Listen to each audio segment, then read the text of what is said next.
It is an excellent opportunity to consider the many achievements of Filipino-American immigrants in the U.S. because it is so important to remember the Filipino-Americans who have contributed to shaping the history. They have also contributed greatly to the field of arts, music, entertainment, and even Hollywood. Who are they? Let's find out. But before we continue, please make sure to watch, like, share, and hit the bell so that you'll be notified on the next uploads. So this is Jacqueline Sandoval, and this is what we have today. October is a Filipino-American History Month for Filipino-Americans to honor our culture and heritage. How so? This is being done to mark the occasion of the first Filipinos setting foot on American soil. The first Filipinos arrived at Morro Bay, California on October 18, 1957. To name a few, here are famous Filipino blood who made it in the US and even around the world. Number 1. I am sure no one has missed the musical group the Pussycat Dolls, who have popularized the hit songs Don't Ya, Buttons, and many others. Well, Nicole Scherzinger is the lead vocal and has served as a judge in X Factor US and UK and Australia Got Talent in 2019. She's an artist, actress, and TV personality. She was seen in an American singing competition called The Sing Off. Her debut studio album, Killer Love, released in 2011 with hit singles such as Poison and Don't Hold Your Breath. The album was a commercial success and became the year's 20th best-selling album by a female artist. Her real name is Nicole Prescovia Elikolani Valiente, born in Honolulu, Hawaii, to her biological father, Alfonso Valiente, who is a Filipino. Her stepfather adopted her when her parents got divorced when she was a baby, giving her the surname Scherzinger. She is a supporter of LGBTQ rights. She published a love letter to LGBTQ community, praising the community for standing strong against adversity and being a community that unites for a change. Number 2. You should know that there were world's famous actors and actresses who have worn her masterpiece. I am talking about Monique Lhuillier, a wedding gown connoisseur and fashion designer who was born to Michel J. a French-born Filipino businessman and owner of the M Lhuillier chain of pawnshops, and Amparito Llamas, a Filipino society figure and former model. She was born in Cebu City and studied in Switzerland. In 2004, she drew wide notice for her wedding dresses for Britney Spears and Emmy Awards dresses for Jamie Lynn Descala and Allison Janney. Sarah Michelle Gellar was absolutely stunning wearing Monique Lhuillier's at the 69th Golden Globe Awards in 2012. She is now most sought-after designer of her world-class clientele that includes Blake Lively, Demi Lovato, Gwyneth Paltrow, Reese Witherspoon, Michelle Obama, Emma Stone, Jennifer Lopez, Taylor Swift, Melania Trump, and Katy Perry. Being a fashion connoisseur, she received the Presidential Medal of Merit from the Philippine President Gloria Macapagal Arroyo in 2006. Number 3. Vanessa Hudgens. She is a true-blooded Filipino who grew up with a Filipino mom, Gina Guangco, and an American dad. Being a typical Filipino blood, she loves halo-halo, adobo, and pancit, as she declared during the interview with Glamour. Vanessa gained notoriety when she co-starred with Zac Efron in the Disney television series High School Musical as Gabriela Montez. Among Vanessa's hit movies are The Princess Switch, High School Musical 3, Journey 2, Polar, Christmas Prince, and many others.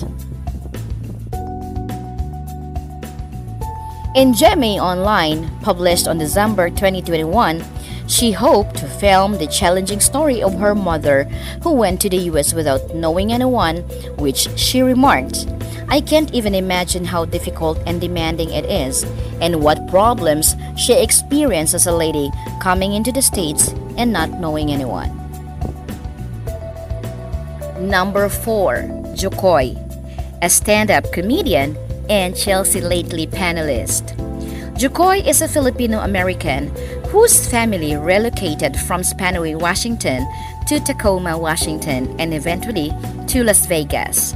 When Koy's American father married Koy's Filipino mother, he was serving in the United States Air Force and stationed in the Philippines. Prior to going to Foss High School in Tacoma, he first attended Spanaway Lake High School. They moved to Las Vegas to be closer to his elderly grandma. Jokoy is his stage name or a nickname. His mom gave him short for Joseph Ko or My Joseph. Joseph Glenn Herbert Sr. is a frequent panelist on E's late night show Chelsea Lately. He was since had a number of Comedy Central and Netflix specials. Number 5. Lea Salonga, a singer and musical performer. Lea Salonga is an actress and singer who has won numerous awards and is well known throughout the world for having a strong voice and impeccable pitch. Her Tony Award-winning performance in Miss Saigon is what made her most famous.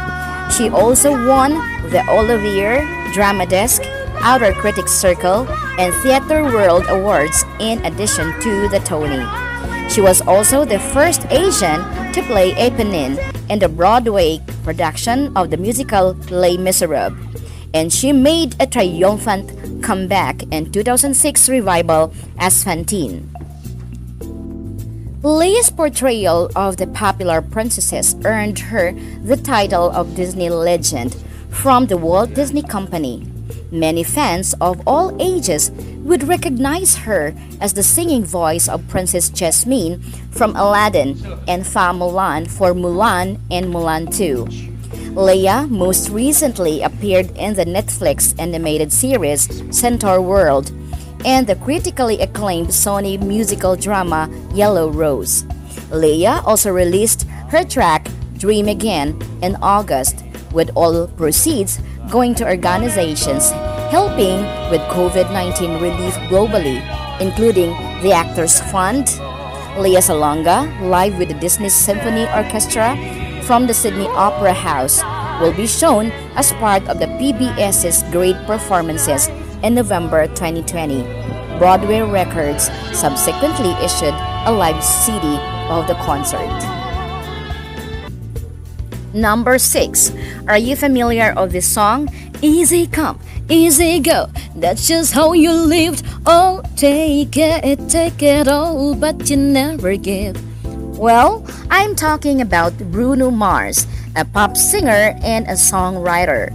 While growing up in Hawaii, he can't deny his love for Spam, very Pinoy. Born as Peter Jean Hernandez, his mom is a Filipino and dad is a Puerto Rican Jewish from Ukraine and Hungary.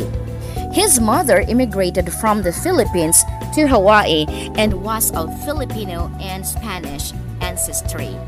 He won the Grammy for Best Male Pop Vocal Performance for his song Just the Way You Are. Other hits are Grenade, Marry You, and Nothing on You. I am a Filipino. That's what Bruno Mars declared on Saturday Night Live.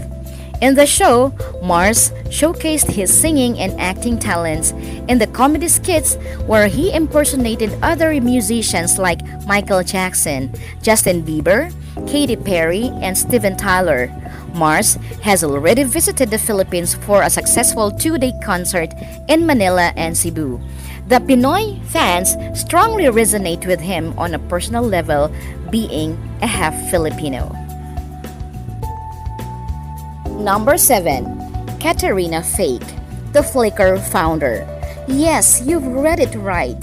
The brilliant mind behind Flickr is a Filipino-American. In addition, Catarina finished college at Vassar College in 1991. In 1994, Flickr came to life. She was born to a Filipino mom in Pennsylvania. She is an American businesswoman and entrepreneur. She co-founded Hunch and Flickr in 2007 and 2004, respectively.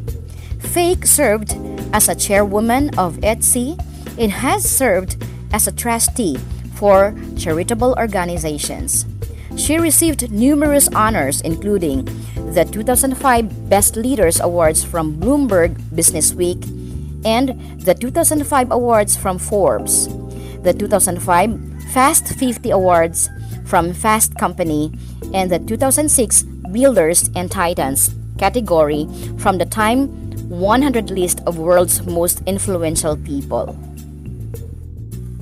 Number 8. Enrique Iglesias, a singer. He is son of the famous Spanish singer Julio Iglesias. He was born in Madrid to a Filipino mom, Isabel Presler, who is a socialite and Filipino journalist. The grandmother of Isabel Presler is pure Filipino, whose ancestry is a native of Pampanga province in Luzon and Samar Leyte in Visayas. That is according to the family tree history of Isabel Presler and the family tree history of the siblings of her grandparents. Iglesias is one of the best-selling Latin music artists, with estimated sales of over 70 million records worldwide. He has had 5 Billboard Hot 100 Top 5 singles, including 2 number ones. As of October 2020, Iglesias holds the number 1 position on the Greatest of All Latin Artists charts. Number 9. Dave Bautista. Dave is a former professional wrestler and current American actor. He's known as WWE Wrestler Bautista and Drax from the Guardians of the Galaxy. Filipino Michael Bautista is his father. He even brought adobo to the Guardians set, where everyone, according to him, was wiped out because he is happy to be a Filipino. Dave Bautista co-starred in the number 1 film in America, Riddick. The man known formerly as Bautista is the rings of World Wrestling Entertainment, has found success in Hollywood and starred in 2014 Marvel Studios production Guardians of the Galaxy. Prior to his transition into acting, Bautista, as he is known to wrestling fans across the globe, was one of the marquee stars of Vince McMahon's wrestling empire. He was a larger-than-life figure that had the look of a superstar and was one of the more underrated and underappreciated stars of his era. Number 10. Bella Poarch. It's true, Bella is a true-blooded Filipino. She's been transparent with growing up in slums in Philippines, and her Filipino-speaking voice is honestly as regular as it comes. Since hanging out with fellow Filipino influencer Bretman Rock, we've also learned that she can speak Ilocano. Bella was born in the Philippines and adopted by an American family as a child. One interesting fact about her is that she joined the U.S. Navy when she was 18 and served for 3 years, having been stationed in Japan and Hawaii before becoming a social media star. Her edgy pop song, Build a Bitch, have been headlines and gone viral as well. Everyone, regardless of color and race, should be proud of our descent. It is important to know that a nation with good ethnic relations will be able to strengthen the cohesiveness of its citizens. It gives us a chance to understand traditions that are specific to our ancestors. We can gain a historical perspective of our family and culture. It helps us understand how we became who we are. In fact, Having historical perspective of our heritage can serve as a guidepost, and it will often provide information about what you can expect in the future. So this is Jacqueline Sandoval. Thank you for learning with me. Hope you discover something. See you in my next video where you will learn and say Eureka!